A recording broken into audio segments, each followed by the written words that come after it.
मेरे सपनों की उड़ान आसमान तक है। मुझे बनानी अपनी पहचान आसमां तक है।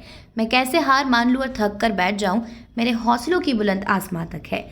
ठीक इसी कहावत को चरितार्थ कर रही है सरगुजा जिले के अंबिकापुर की दिव्यांग बेटी प्रिया और इसके हौसलों को उड़ान दे रहे हैं उसके पिता संजय अग्रवाल। दरअसल बिटिया का सपना शिक्षक बनना है और वो चल नहीं पाती है, इसलिए पिता भी बेटी के सपनों को साकार करने में जुट गए हैं। जिले के अंबिकापुर शहर में स्थित घुटरापारा के रहने वाले संजय अग्रवाल के 3 बच्चे हैं। बड़ी बेटी प्रिया अग्रवाल जन्म से ही दिव्यांग है। उसके कमर से पैर तक का हिस्सा काम नहीं करता, जिसके चलते प्रिया खुद से चल और बैठ नहीं सकती और प्रिया 16 साल की है। दिव्यांग प्रिया शासकीय कन्या उच्चतर माध्यमिक विद्यालय कक्षा 7वीं की छात्रा है और प्रिया शिक्षक बनना चाहती है, जिसके लिए यह रास्ता इतना आसान नहीं है। लेकिन कहते हैं ना, अगर मन में कुछ करने की दृढ़ इच्छा है और रुकावट चाहे कितनी भी हो, वो रोक नहीं सकती, क्योंकि आपने मन बना लिया तो सब रास्ता आसान हो जाएगा। वैसे ही कुछ प्रिया के साथ है, क्योंकि इस संकल्प को पूरा करने में पिता अपने 2 पहिया वाहन में कमर में गमछा बांधकर दिव्यांग प्रिया रानी को स्कूल लाने और पहुंचाने का काम करते हैं। पिता कहते हैं कि प्रिया जन्म से ठीक थी, लेकिन जैसे जैसे बढ़ती गई कमर के नीचे का हिस्सा कमजोर होता गया।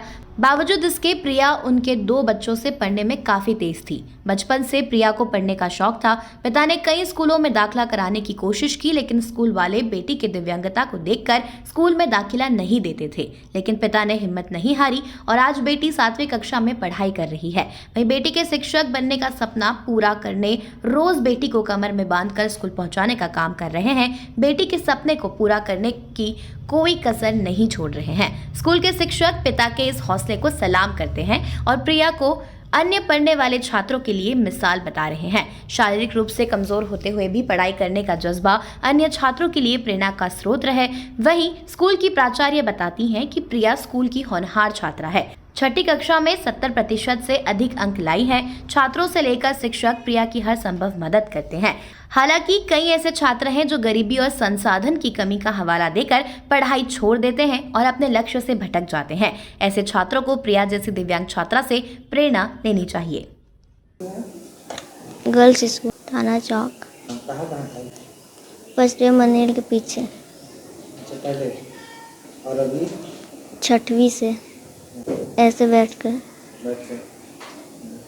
आगे क्या बनना चाहती हैं? टीचर। प्रिया अग्रवाल है मेरे यहाँ एक दिव्यांग बच्ची, जो पिछले साल 6वीं में एडमिशन हुआ था, अभी 7वीं में पढ़ रही है। वो पढ़ने में उसका रुझान है, बहुत मेहनती बच्ची है। यहाँ सब उसका सहयोग करते हैं, जितने शिक्षक हैं और बच्चे हैं, एकदम घुल मिल के प्रिया का पूरा मदद होता है। दिव्यांग होते हुए भी वो बहुत मेहनती बच्ची है और इच्छा से वो दृढ़ है कि मेरे को ये बनना है, कुछ करना है। और साला भी प्रतिदिन आती है और उसका परसेंट भी 70 से ऊपर ही है।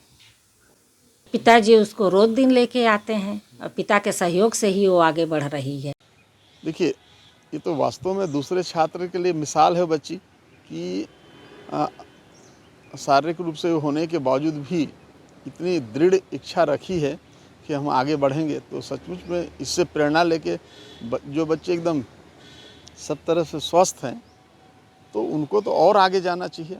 उनसे प्रेरणा लेके तो वो बताए कि सर कहीं पर भी इस बच्ची को किसी प्राइवेट स्कूल ने एडमिशन देने का प्रयास ही नहीं किया। हम प्रयास किए थे और जब वो बच्ची अपने स्कूल में आई तो हम अपने तरफ से बिल्कुल उस बच्ची को वेलकम किए और उसको एडमिशन दिए और फिर अपने स्कूल में अभी पढ़ रही है। घर से अपने साइकिल के माध्यम से आते हैं और स्कूल में प्रवेश करने के बाद गेट से उनको गोद में उठा के कक्षा तक पहुंचाने का काम करता है। और उनका जो व्हील चेयर है वो कक्षा में ही रहता है और उसी चेयर में जाके फिर बच्ची एकदम कक्षा में सबसे सामने उसको बैठाए हैं हम लोग, वहाँ जाके बैठ जाती है और पढ़ाई करती है। सर जब मेरे बच्ची पैदा हुई थी उसमें मेरे को स्वस्थ मतलब थी, उसमें हम लोग को कुछ पता नहीं चला। और जब वो धीरे धीरे बढ़ने लगे तो वो जैसे जैसे बढ़ते गए उसका कमज़ोर शरीर होते गया। पढ़ा ना लिख तो सर बहुत हम लोग कोशिश किए थे।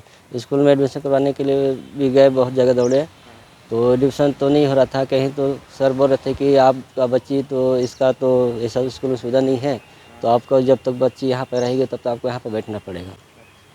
तो मैं वीओ ऑफिस में गया था एक बार, तो एक संध्या मैडम से हम लोग का परिचय हुआ, तो खुद वो जाके ना हम लोग को स्कूल में 7 में जाके एडमिशन करवाई थी।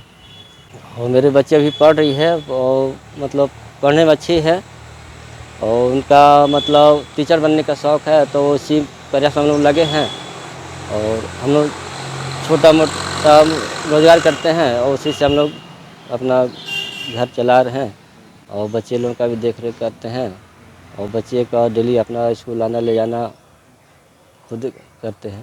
ये मेरे 2 बच्चे, उससे मेरी बेटी जो तेज है ये, और घर में ट्यूशन भी जाती है और घर में खुद पढ़ती है। मेरे बेटे लोग हैं तो खेल में ज़्यादा ध्यान देते हैं, लेकिन पढ़ाई पे ज़्यादा ध्यान देती है और इसको पढ़ने का शौक़ बहुत है और ड्राइंग भी बनाती है। ड्राइंग में भी का भी उसका बहुत शौक़ है ना। पढ़ने में बहुत शौक़ है, इसको टीचर बनने का शौक़ है, तो हम लोग उसी के प्रयास में लगे हैं कि हमारा बेटी पढ़ ले। और हम लोग का और एक चिंता सता रही कि हम लोग जैसे जब है माँ बाप हम लोग कर ले रहे हैं, लेकिन हम लोग को नहीं रहने के बाद इसका देखभाल कौन करेगा, है ना। ये सबसे ज़्यादा हम लोग का चिंता सता रहा है।